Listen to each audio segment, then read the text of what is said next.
ভাইয়া, আমার খুব খিদে পেয়েছে। মা কখন ভাত দেবে? আর একটু সবর কর বোন। মা তো চাল ধুয়ে উনুনে বসে আছে। মনে হয় আজকেও শুধু ভাত আর নুন খেতে হবে। আবার নুন ভাত? আমার একটুও ভালো লাগে না। প্রতিদিন কেন আমরা শুধু নুন ভাত খাই?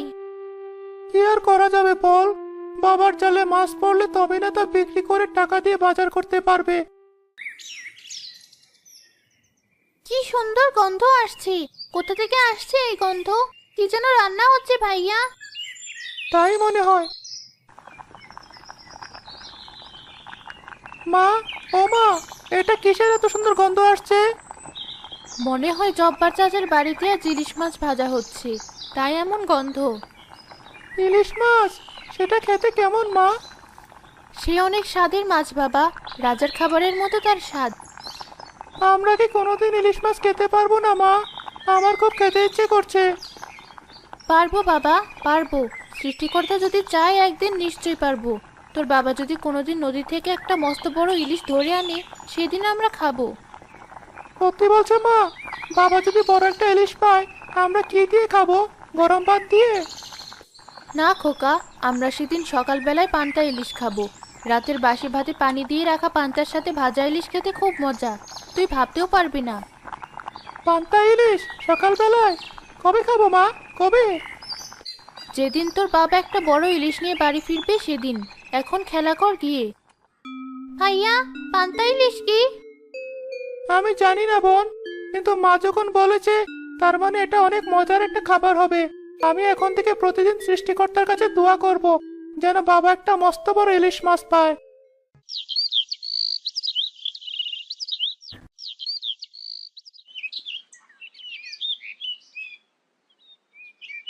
বাবা, আজকে নদীতে বড় ইলিশ পেয়েছো?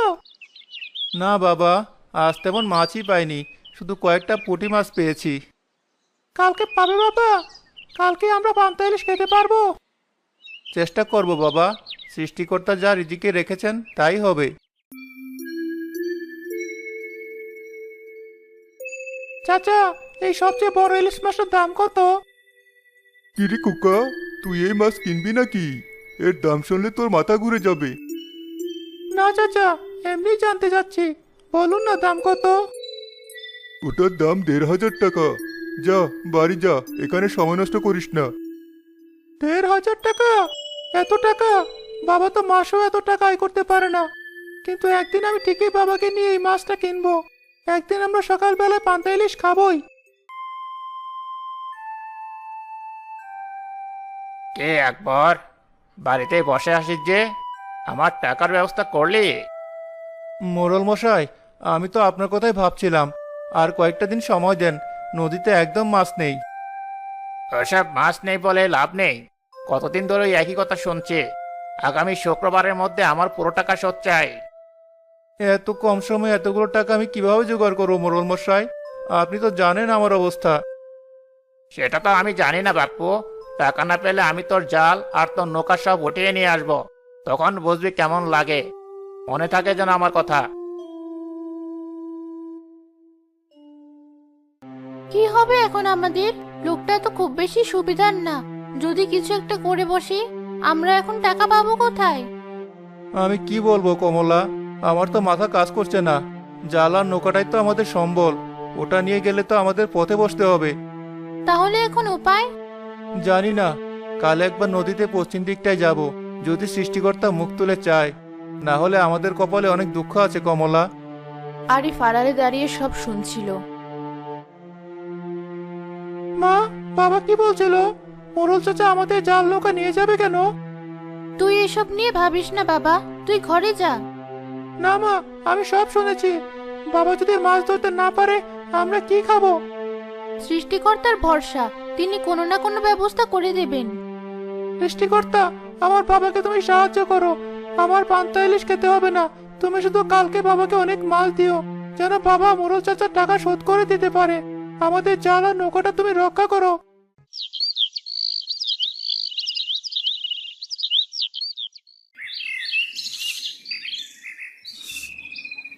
এত সকালে কোথায় যাচ্ছো? কিছু মুখে দিয়ে যাও। না কমলা, এখন কিছু খেতে ইচ্ছে করছে না। দোয়া করো সৃষ্টিকর্তা যেন আজ খালি হাতে ফিরিয়ে না দে। মা, বাবা এখনো এলো না কেন? আমার খুব চিন্তা হচ্ছে। আসবে মা, চলে আসবে। তুই চিন্তা করিস না, হয়তো আজ বেশি মাছ পেয়েছে, তাই দেরি হচ্ছে। আকবর মাথায় একটা বড় ঝুড়ি নিয়ে বাড়ি ফিরল। ওই তো বাবা আসছে। বাবা মাথায় করে এত বড় ঝুড়ি নিয়ে আসছে। চলো ভাইয়া, দৌড়ে যাই। বাবা, ও বাবা, তোমার মাথায় ঝুড়ি তো ওটা কি? কেমন চকচক করছে। এদিকে আয়, তোরা এদিকে আয়। দেখ, সৃষ্টিকর্তা আজ আমাদের দিকে মুখ তুলে তাকিয়েছেন। দেখ কত বড় মাছ পেয়েছি। কি, এত বড় ইলিশ মাছ? বাবা, এটা তুমি পেয়েছো? হ্যাঁ বাবা, আমি পেয়েছি। সৃষ্টিকর্তা আমাদের দোয়া শুনেছেন। এত বড় ইলিশ মাছ, আমি তো বিশ্বাসই করতে পারছি না। মা, মা, তাহলে তো আমরা কাল সকালে পান্তা ইলিশ খাবো, তাই না? তুমি তো বলেছিলে বাবা বড় ইলিশ মাছ পেলে পান্তা ইলিশ করবে। হ্যাঁ বাবা, খাবো। কাল সকালেই আমরা পান্তা ইলিশ খাবো। হ্যাঁ আরিফ, কাল সকালে তোর শখ পূরণ হবে। কিছুক্ষণের মধ্যেই আকবরের বাড়ির উঠোনে অনেক ভিড় হয়। কি ব্যাপার আকবর, তোমার বাড়িতে তো ভিড় কেন? কি হয়েছে? আসমত ভাই, ভেতরে এসে দেখে যাও সৃষ্টিকর্তা কি দিয়েছেন আমাকে।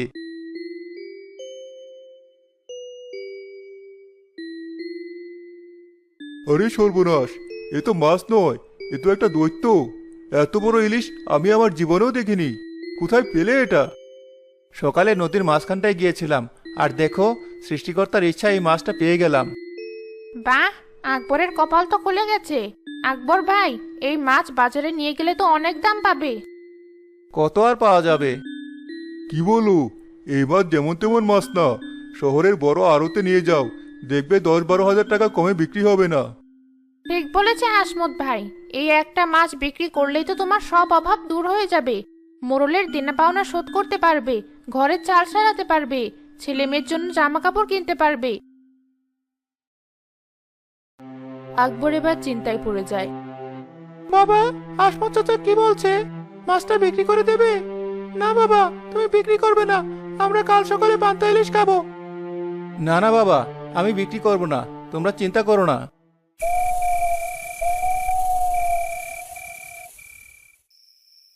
কমলা, ঘুমিয়ে পড়েছো?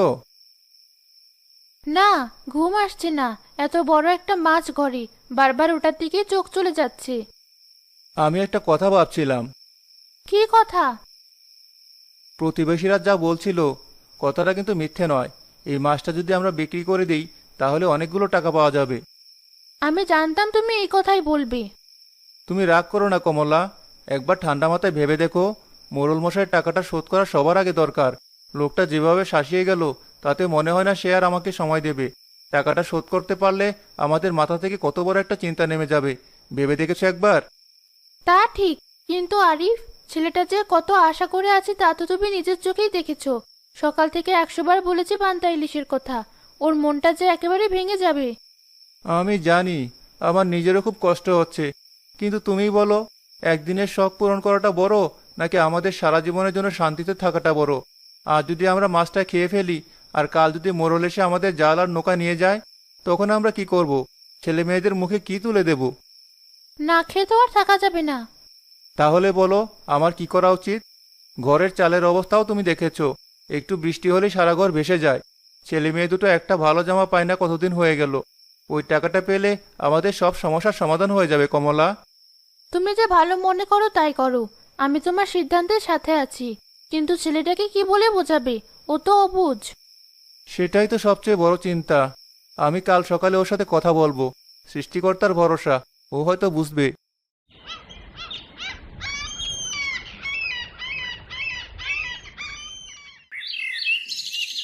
মা, ও মা, ওঠো, সকাল হয়ে গেছে তো। মাছটা কাটতে হবে না? আজ আমরা পান্তা ইলিশ খাবো। উঠেছি বাবা, তুই হাত মুখ ধুয়ে আয়। বাবা কোথায়? বাবা কি বাজারে গেছে? না বাবা, আমি এখানে আছি। এদিকে আয়, আমার কাছে বস, তোর সাথে কিছু জরুরি কথা আছে। কি কথা বাবা? তাড়াতাড়ি বলো, তারপর তো মাছ কাটতে হবে। বাবা, তুই তো জানিস আমাদের অনেক অভাব, তাই না? জানি, কিন্তু আজ তো আর অভাব নেই। তুমি তো অনেক বড় মাছ ধরেছো। হ্যাঁ ধরেছি, কিন্তু তোর মোড়ল চাচা আমাদের কাছে যে টাকা পায় সেটাও তো তুই জানিস। হ্যাঁ, আমি সেদিন শুনেছিলাম। সে বলেছে যদি তাড়াতাড়ি টাকাটা শোধ না করি তাহলে আমাদের জাল আর নৌকাটা নিয়ে যাবে। তুই বল বাবা, জাল আর নৌকা না থাকলে আমরা কি আর মাছ ধরতে যেতে পারবো? না বাবা, পারবে না। তাহলে তো আমরা আর ভাতে খেতে পারবো না। ঠিক তাই, এই জন্য আমি একটা কথা ভেবেছি। তুই যদি রাগ না করিস তাহলে বলি। বলো বাবা। আমি ভেবেছি এই বড় মাছটা আমরা খাবো না, এটা বাজারে নিয়ে বিক্রি করে দেব। কি, বিক্রি করে দেবে? কেন বাবা? তুমি না কথা দিয়েছিলে, তুমি বলেছিলে আমরা পান্তা ইলিশ খাবো। জানি বাবা, আমি কথা দিয়েছিলাম, কিন্তু তুই আমার একটা কথার উত্তর দে। আজ একদিন আমরা খুব মজা করে পান্তা ইলিশ খেলাম, আর কাল থেকে আমাদের খাওয়া দাওয়াই বন্ধ হয়ে গেল। সেটা কি ভালো হবে? আকবরের কথাগুলো শুনে আরিফের চোখে পানি চলে আসে। না, ভালো হবে না, কিন্তু আমার খুব খেতে ইচ্ছে করছে। কাঁদিস না বাবা, তুই একটু বোঝার চেষ্টা কর। এই মাছটা বিক্রি করলে যে টাকা পাবো তা দিয়ে আমি সবার আগে মোড়লের ঋণ শোধ করে দেব। আমাদের আর কোনো ভয় থাকবে না। তারপর আমি ঘরের চাল সারানোর জন্য টিন কিনবো, তোর আর মিনুর জন্য নতুন জামা কিনবো, অনেক দিনের জন্য চাল ডাল কিনে ঘর ভর্তি করে রাখবো। তখন আমাদের আর কোনো চিন্তা থাকবে না। তুই কি চাস না যে আমরা শান্তিতে থাকি? বাবা আমার, শোন, তোর বাবা তোকে কষ্ট দেওয়ার জন্য এসব বলছে না, আমাদের ভবিষ্যতের কথা ভেবেই বলছে। পেটে খিদে থাকলে কোনো শখই ভালো লাগে না বাবা, আগে তো পেটটা ভরাতে হবে। তাহলে আমরা আর কোনোদিন পান্তা ইলিশ খাবো না? কে বলেছে খাবো না? আমি তোকে কথা দিচ্ছি, এই মাছটা বিক্রি করার পর যে টাকা বাঁচবে সেই টাকা দিয়ে আমি তোর জন্য আরেকটা ইলিশ মাছ কিনে আনবো। হয়তো এত বড় হবে না, কিন্তু আমরা খাবো। আর সৃষ্টিকর্তা যদি আমাদের সুদিন দেন, আমি তোকে বাজার থেকে সবচেয়ে বড় ইলিশ কিনে এনে খাওয়াবো। কিন্তু আজকে আমাদের পরিবারের জন্য তুই কি এতটুকু ত্যাগ স্বীকার করতে পারবি না? সত্যি তো বাবা, তুমি পরে আবার কিনে আনবে? 100 বার সত্যি। আমি আমার ছেলের কাছে দেওয়া কথা রাখবই। তাহলে আমি মাছটা বাজারে নিয়ে যাব? হ্যাঁ বাবা, নিয়ে যাও, বিক্রি করে দাও, আমাদের পান্তা ইলিশ খেতে হবে না। আমার লক্ষ্মী ছেলে, আমি জানতাম তুই বুঝবি। তুই আজ তোর পরিবারের জন্য অনেক বড় একটা কাজ করলি বাবা।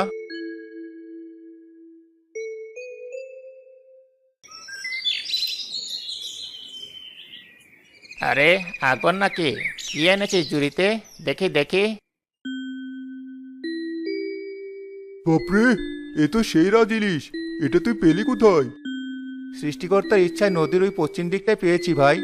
আপনারা একটা দাম বলেন। আমি 5,000 টাকা দেব। আরে রাখো তোমার 5,000, আমি 7,000 দেবো। তোরা থাম তো। আকবর, এই মাছের সঠিক দাম ওরা দিতে পারবে না। শোন আকবর, আমি তোকে এই মাছের জন্য 10,000 টাকা দেব। নগদ টাকা দিবি? 10,000 টাকা? ঠিক আছে সোলেমান ভাই, আমি আপনার কাছে বিক্রি করব। কিরে আকবর, এসেছিস? আমি তোর কথাই ভাবছিলাম। আজ কিন্তু তোর টাকা দিতেই হবে, না হলে তো বুঝতেই পারছিস। মোড়ল মশাই, আমি আপনার টাকা দিতে এসেছি। এই নিন, গুনে দেখুন, আপনার সব টাকা এখানে আছে।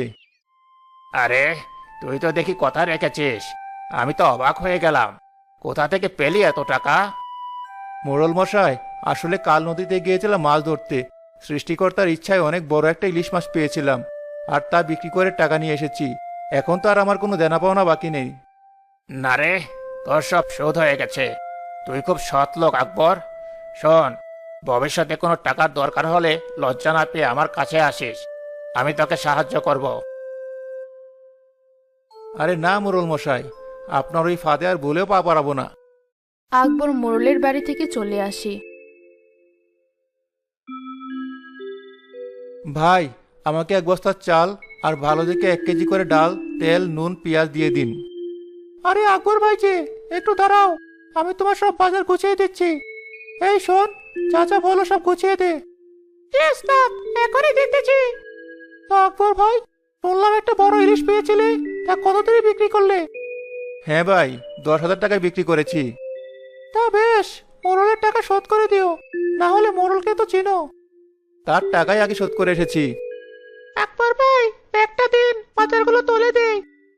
আকবর বাজারগুলো নিয়ে কাপড়ের দোকান থেকে তার ছেলে মেয়ের জন্য কাপড় কিনে।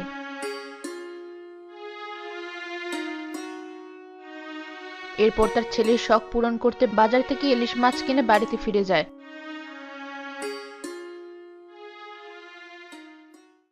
বাবা, বাবা এসে গেছে। বাবা, এই এতগুলো ব্যাগে করে কি নিয়ে এসেছো? বাবা, তোমার হাতে ওটা কি? ওটাও কি ইলিশ মাছ? হ্যাঁ বাবা, এটা তোর জন্য। তুই পরিবারের জন্য নিজের স্বপ্নটাকে ত্যাগ করেছিস, তাই তোর স্বপ্ন পূরণ করাটাও আমার দায়িত্ব। কিন্তু তুমি তো বড় মাছটা বিক্রি করে দিয়েছো। হ্যাঁ, আর সেই টাকা দিয়ে দেখ আমি কত কি এনেছি। মোরলের দেনা শোধ করেছি। এখন আমাদের আর ভয় নেই। ঘরের চাল ঠিক করার জন্য টিন কিনবো, তোদের জন্য নতুন জামা এনেছি, আর এই মাছটা এনেছি যাতে তোর মন খারাপ না থাকে। এটা হয়তো অত বড় নয়, তবে এটা আমাদের শান্তির মাছ। বাবা, তুমি ঠিকই বলেছো। আমার আর কিছু চাই না। চলো আমরা সবাই মিলে কাল সকালে পান্তা ইলিশ খাবো।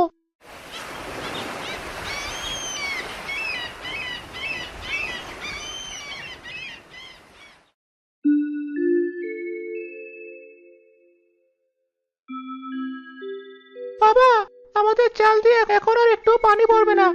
কি মজা! দেখ ভাইয়া, আমার নতুন জামাটা কি সুন্দর। তোরা আয়, খেতে আয়। আমি আজ তোদের জন্য পান্তা ইলিশ করেছি।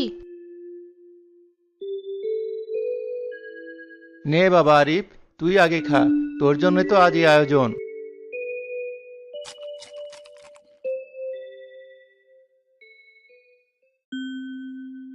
মা, কি যে মজা হয়েছে! আমি কোনোদিন এত মজার খাবার খাইনি। সত্যি বাবা, তোর ভালো লেগেছে? ভালো লেগেছে মানে? আমি যে স্বপ্ন দেখতাম তার থেকে এটা অনেক বেশি মজার। এতদিন শুধু ইলিশের ঘ্রাণ পেয়েছি, আর এখন ইলিশের স্বাদও পেয়ে গেলাম।